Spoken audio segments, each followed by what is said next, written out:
দক্ষিণ এশিয়ার ভূরাজনীতিতে শুরু হতে যাচ্ছে ইতিহাসের সবচেয়ে বড় সামরিক ভূমিকম্প।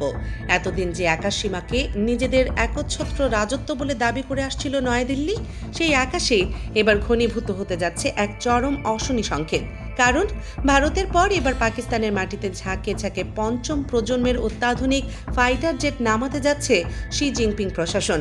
ইসলামাবাদকে 40টি অত্যাধুনিক J-35 স্টেলথ ফাইটার, দূরপাল্লার বিধ্বংসী ক্ষেপণাস্ত্র এবং ভয়ঙ্কর সব আধুনিক সামরিক প্রযুক্তি হস্তান্তর করতে যাচ্ছে বেইজিং। ভারতের বিরুদ্ধে কৌশলগত প্রতিযোগিতায় চীন এবার আর পর্দার আড়ালে নেই। তারা সরাসরি এবং অত্যন্ত আগ্রাসীভাবে এসে দাঁড়িয়েছে পাকিস্তানের পাশে। একসময় যে ভারতীয় বিমান বাহিনীর আধিপত্যের সামনে পাকিস্তান কিছুটা ব্যাকফুটে ছিল, আজ সেই সমীকরণ পুরোপুরি উল্টে যাওয়ার পথে। রাফাল বা সুখেইর মতো 4.5 প্রজন্মের ফাইটার দিয়ে ভারত কি পারবে চীনের এই পঞ্চম প্রজন্মের স্টেলথ প্রযুক্তির মোকাবেলা করতে?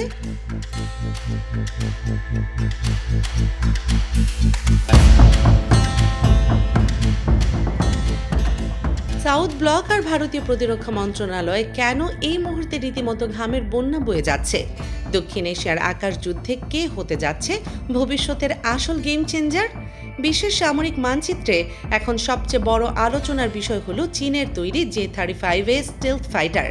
আন্তর্জাতিক প্রতিরক্ষা বিষয়ক স্বনামধন্য সংবাদ মাধ্যম ডিফেন্স সিকিউরিটি এশিয়ার অত্যন্ত গোপনীয় এক রিপোর্ট অনুযায়ী 2027 থেকে 2035 সালের মধ্যে ধাপে ধাপে পাকিস্তান বিমান বাহিনীর বহরে যুক্ত হতে যাচ্ছে এই ভয়ঙ্কর যুদ্ধ বিমানগুলো।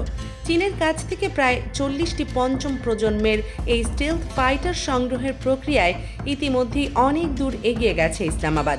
শুধু তাই নয়, পাকিস্তান বিমান বাহিনীর প্রধান air chief marshal Zaheer Ahmed Babar Sidhu ইতিমধ্যে J-35 শ্রেণীর যুদ্ধবিমান সংগ্রহের এই মেগা পরিকল্পনার কথা প্রকাশ্যে ঘোষণাও দিয়েছেন। আর এই একটি ঘোষণাতেই রীতিমতো ঘুম হারাম হয়ে গেছে ভারতের প্রতিরক্ষা নীতি নির্ধারকদের। চীনের তৈরি এই J-35 ফাইটারটি মূলত একটি multi role stealth fighter jet, যা আকাশে আধিপত্য বিস্তার এবং ভূমিতে নিখুঁত আক্রমণ উভয় ক্ষেত্রেই সমান পারদর্শী। সম্প্রতি চীন তাদের এই J-35 ফাইটারে রপ্তানিযোগ্য একটি বিশেষ সংস্করণ উন্মোচন করেছে, যা মূলত পাকিস্তানের আকাশ সীমানা এবং ভারতের বিরুদ্ধে লড়াইয়ের কথা মাথায় রেখেই বিশেষভাবে প্রস্তুত করা হয়েছে বলে প্রতিরক্ষা মহলে জোর আলোচনা চলছে। বিভিন্ন সামরিক গোয়েন্দা প্রতিবেদনে আরও দাবি করা হয়েছে পাকিস্তানি পাইলটদের একটি অত্যন্ত চৌকস দল ইতিমধ্যেই গোপনে চীনে পাড়ি জমিয়েছে এবং তারা এই অত্যাধুনিক যুদ্ধ বিমানের উপর কঠোর প্রশিক্ষণও শুরু করে দিয়েছে। অর্থাৎ চুক্তি শুধু কাগজে কলমে সীমাবদ্ধ নেই, এটি এখন সরাসরি মাঠের বাস্তবতায় রূপ নিয়েছে। এবার আসা যাক সেই আসল প্রশ্নে, কেন এই J-35 ফাইটার নিয়ে ভারতের এত ভয়? ভারতীয় বিমান বাহিনীর হাতে বর্তমানে 500 থেকে 600টি সক্রিয় যুদ্ধ বিমান রয়েছে। এর মধ্যে সবচেয়ে বড় ভরসা হলো ফ্রান্স থেকে কেনা রাফাল এবং রাশিয়ার তৈরি সুখেই 30 MKI। সংখ্যার দিক থেকে ভারত নিঃসন্দেহে পাকিস্তানের চেয়ে অনেক বেশি যোজনে এগিয়ে আছে। কিন্তু আধুনিক সামরিক বিজ্ঞান এবং 21 শতকের যুদ্ধক্ষেত্রে শুধু সংখ্যা দিয়ে সবকিছু বিচার করা যায় না। আধুনিক যুদ্ধক্ষেত্রে জয় পরাজয় নির্ধারণ করে প্রযুক্তি। সামরিক বিশেষজ্ঞরা বলছেন, ভবিষ্যৎ যুদ্ধে শুধু বোমারু বিমান বা সাধারণ ফাইটার জেট দিয়ে টিকে থাকা অসম্ভব। সেখানে সবচেয়ে বড় নিয়ামক হলো স্টেলথ প্রযুক্তি বা রাডার ফাঁকি দেওয়ার ক্ষমতা, সেন্সর ফিউশন, কৃত্রিম বুদ্ধিমত্তা বা আর্টিফিশিয়াল ইন্টেলিজেন্স ভিত্তিক যুদ্ধাবস্থা এবং ইলেকট্রনিক ওয়ারফেয়ার সক্ষমতা। আর ঠিক এই জায়গাটিতেই ভারতকে চরম চ্যালেঞ্জের মুখে ফেলে দিয়েছে পাকিস্তানের J-35। ভারতের বহরে থাকা রাফাল এবং সুখোই যুদ্ধ বিমানগুলো অত্যন্ত সক্ষম এবং ভয়ঙ্কর হলেও এগুলো মূলত 4.5 প্রজন্মের প্ল্যাটফর্ম। এগুলোর ধ্বংস ক্ষমতা অনেক বেশি হলেও এদের রাডার ক্রস সেকশন বা RCS তুলনামূলকভাবে বড়, যার ফলে আধুনিক রাডার সিস্টেমে এগুলো খুব সহজেই ধরা পড়ে যায়। অন্যদিকে পাকিস্তানের হাতে আসতে যাওয়া J-35 তৈরি হয়েছে শতভাগ স্টেলথ প্রযুক্তি দিয়ে। এই বিমানের বাইরে আবরণ এমন এক বিশেষ ধরনের রাডার অবজারভেন্ট ম্যাটেরিয়াল দিয়ে তৈরি, যা শত্রু রাডার থেকে আসা তরঙ্গকে শুষে নেয়।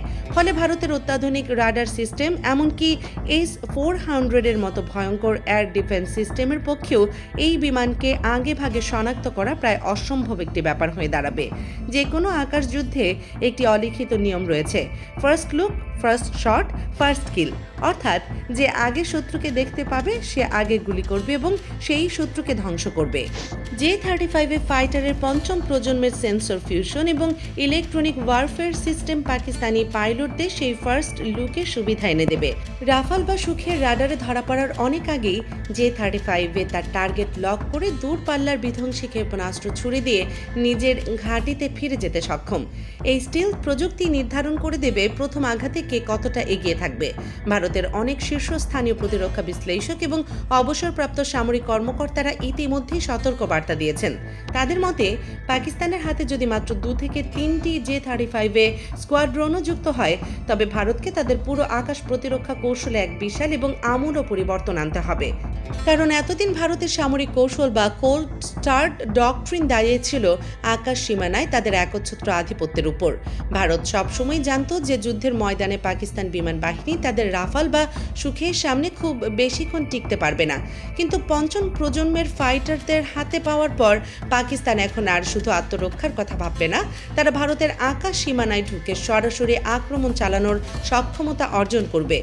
শুধু আকাশ যুদ্ধই নয়, ভারতের নৌবাহিনী, বিমান বাহিনী, রণতরীগুলো এখন এই নতুন স্টিলথ ফাইটারের হুমকির মুখে পড়বে। কারণ J-35 মূলত ক্যারিয়ার বেসড অপারেশনের জন্য ডিজাইন করা হয়েছে। বিশ্লেষকদের মতে চীনের এই পদক্ষেপটি কেবল পাকিস্তানের সামরিক শক্তি বাড়ানোর জন্য নয়, এর পেছনে রয়েছে বেইজিংয়ের এক গভীর ভূকৌশলগত মাস্টার প্ল্যান। ভারত বর্তমানে কোয়াড জেটের অংশ হয়ে আমেরিকার সাথে মিলে ইন্দো প্যাসিফিক অঞ্চলে চীনের আধিপত্য খর্ব করার চেষ্টা করছে। এর পাল্টা জবাব হিসেবে চীন এখন দক্ষিণ এশিয়ায় ভারতের সবচেয়ে বড় শত্রু পাকিস্তানকে সর্বাধুনিক অস্ত্রে সজ্জিত করেছে, যাতে ভারত তার নিজের সীমানা নিয়েই বেশি ব্যস্ত থাকে। চীন মূলত পাকিস্তানকে ব্যবহার করে ভারতকে একটি আঞ্চলিক গোলকধাঁধায় আটকে রাখতে চাইছে। J-35 fighter, J-10C fleet, type 54 frigate এবং হ্যাংরা শ্রেণীর সাবমেরিন দিয়ে চীন মূলত ভারতের চারপাশে এক ভয়ঙ্কর অফেন্সিভ রিং তৈরি করে ফেলেছে। বেইজিং খুব ভালো করে জানে ভারতের অর্থনীতি এবং সামরিক শক্তি যতই বাড়ুক না কেন, পাকিস্তানের দিক থেকে আসা এই নিরবচ্ছিন্ন সামরিক হুমকি ভারতকে কখনোই শান্তিতে থাকতে দেবে না।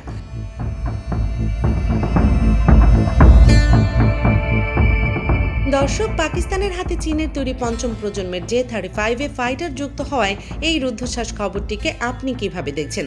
স্টিলথ প্রযুক্তির এই ফাইটার কি সত্যিই ভারতের রাফালকে পরাস্ত করতে পারবে? দক্ষিণ এশিয়ার এই নতুন সামরিক সমীকরণ এবং সম্ভাব্য অস্ত্র প্রতিযোগিতা নিয়ে আপনার অত্যন্ত সুচিন্তিত এবং মূল্যবান মতামত আমাদের কমেন্ট বক্সে বিস্তারিত জানিয়ে দিন।